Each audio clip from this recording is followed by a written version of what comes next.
I always thought that helping family was just part of being the responsible one, the quiet one, the reliable one. You don't ask for thanks, you just show up. I told myself that for years, until the morning I opened my credit card app and saw the number that would change everything. It was a Friday.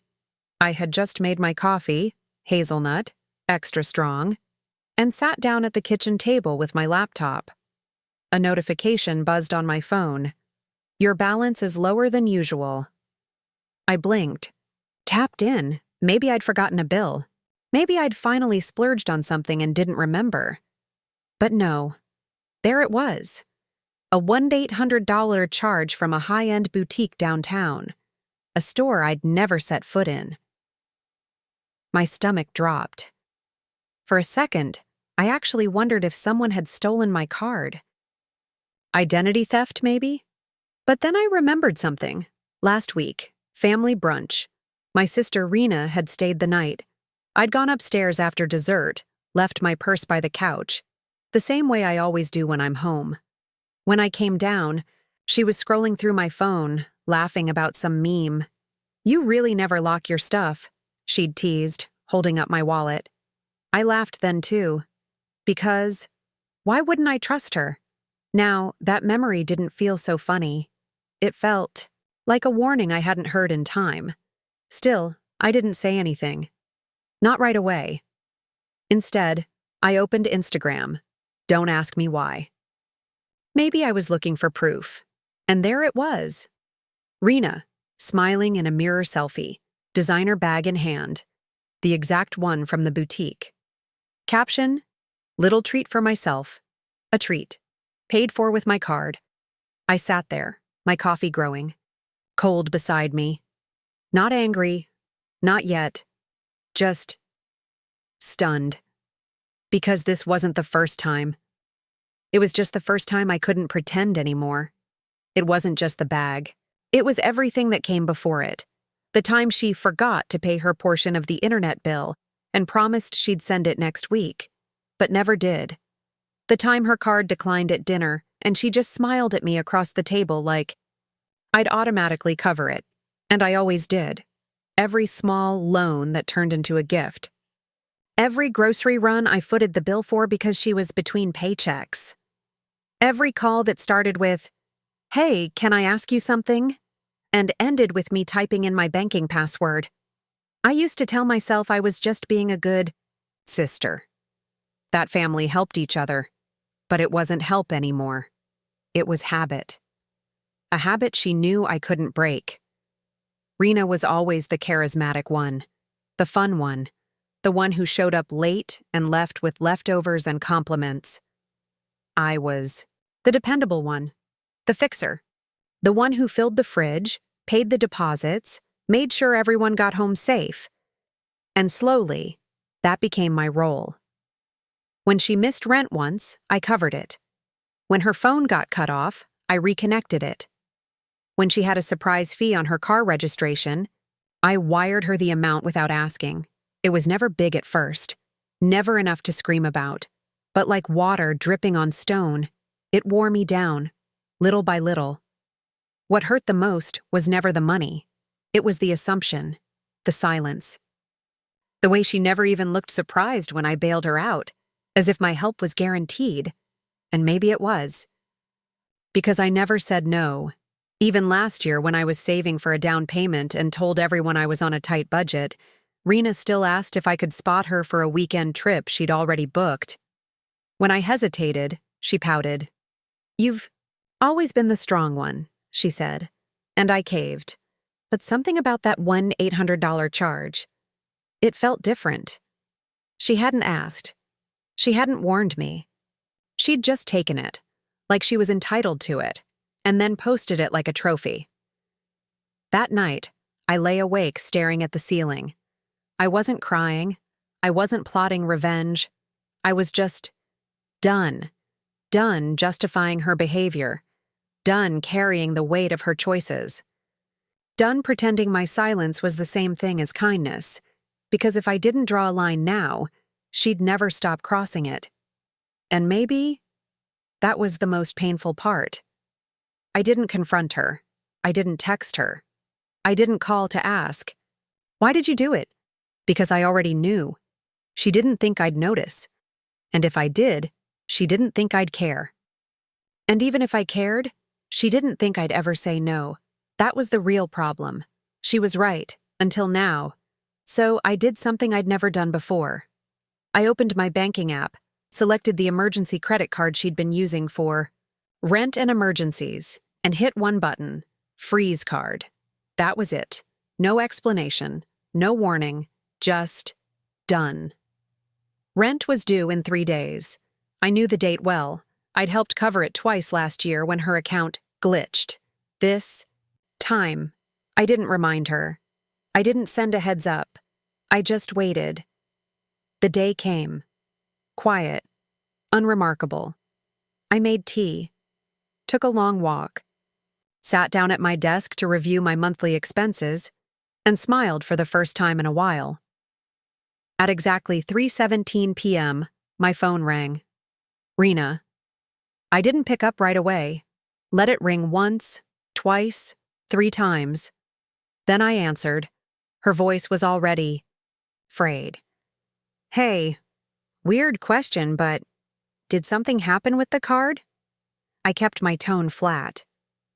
"Why?" "It's declining. Like, it says it's frozen or something.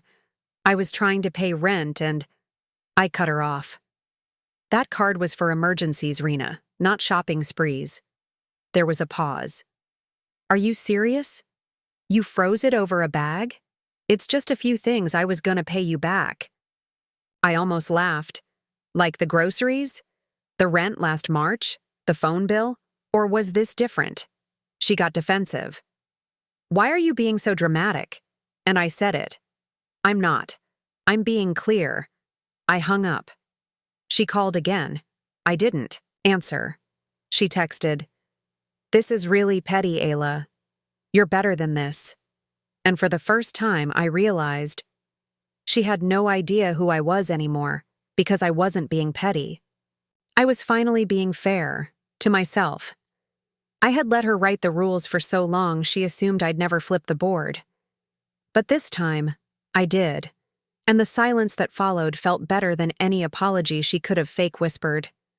The days that followed were strangely quiet. No shouting, no crying, no surprise visits, just texts. A few. Then none. At first, I kept checking my phone out of habit, like some part of me still expected her to say sorry. Or maybe explain. But nothing came. I thought that would hurt. I expected it to.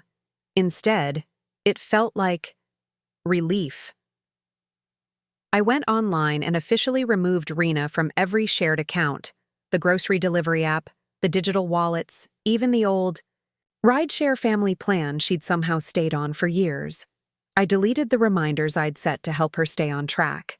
Rent dates, bill alerts, utility due notices. Every calendar event with her name attached. Gone. It felt like cleaning. A house after a storm. Like opening windows that had been shut for too long. And in that space, I started doing things I'd put off for years. I signed up for a weekend ceramics class. Ordered a used DSLR camera online, something I'd wanted since college, but always told myself was too indulgent. I started baking again. Nothing fancy, just things I used to love before important things took over. I even started writing in an old journal I'd stuffed in the back of my desk drawer, not for a blog, not for anyone to see, just for me. Because for the first time in years, I had room. Room in my head, room in my schedule, room in my budget, and maybe most importantly, room in my heart for someone I'd forgotten to take care of. Me. A week passed. Then 10 days, then 2 full weeks without a single call from Rena. No messages, no rent excuses, no guilt traps, just silence. Until one night, around midnight, my phone buzzed with a message. "Rena, I'm behind on rent. Can you help? Just this once?" Just this once. Like the last time wasn't the last time.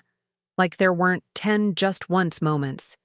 Before it, I stared at the screen for a long time. Then I typed, "I think you'll figure it out." I hit send. And that was it. Not revenge, not anger.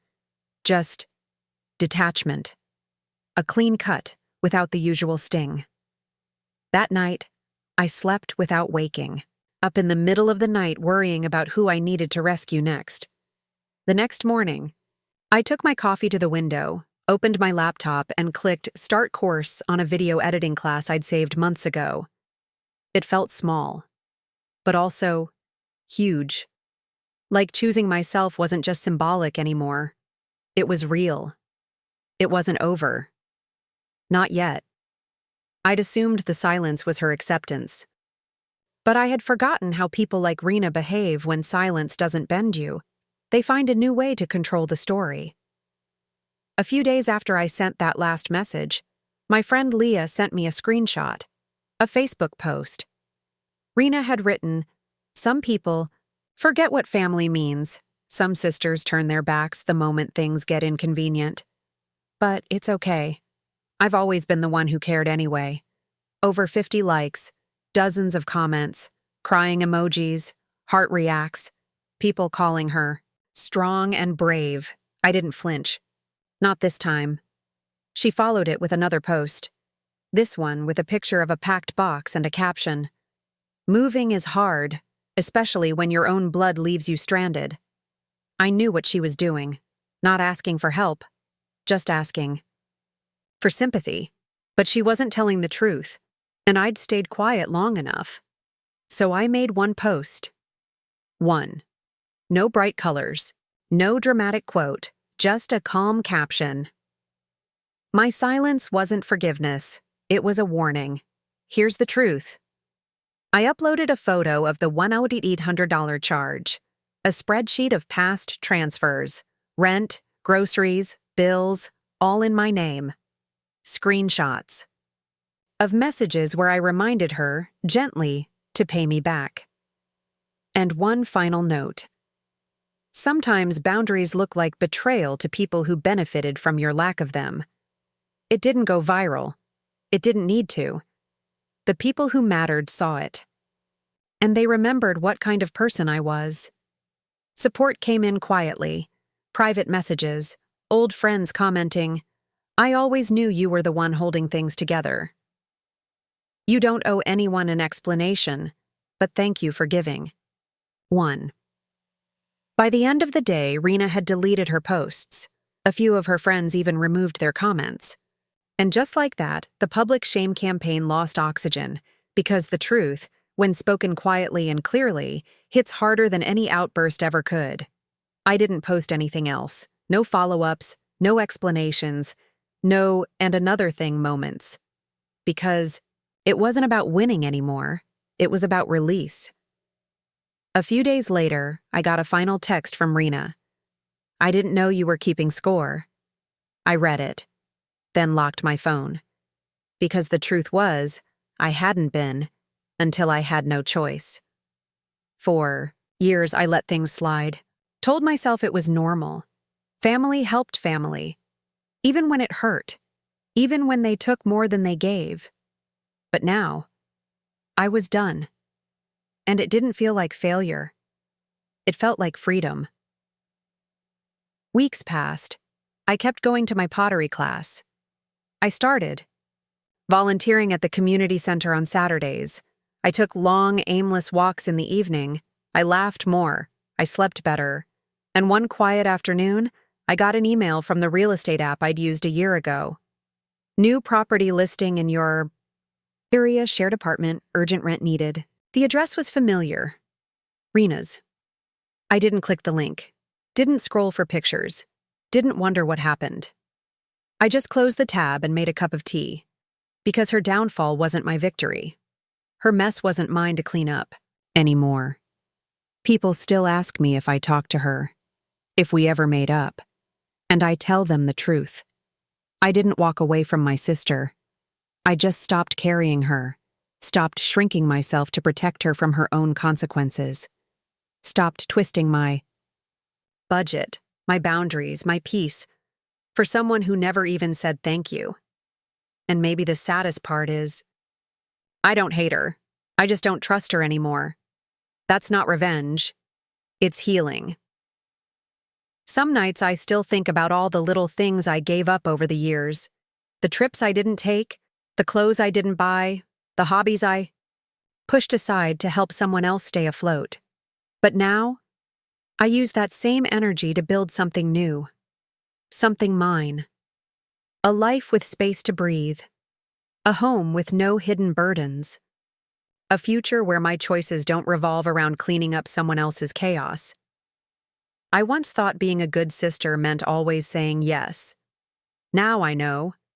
Sometimes being a good sister means saying no. Firmly. Finally. And never apologizing for it. What do you think? Was Ayla's decision fair? Or did she go too far? Let us know in the comments. And don't forget to subscribe for more stories about boundaries, family, and quiet strength.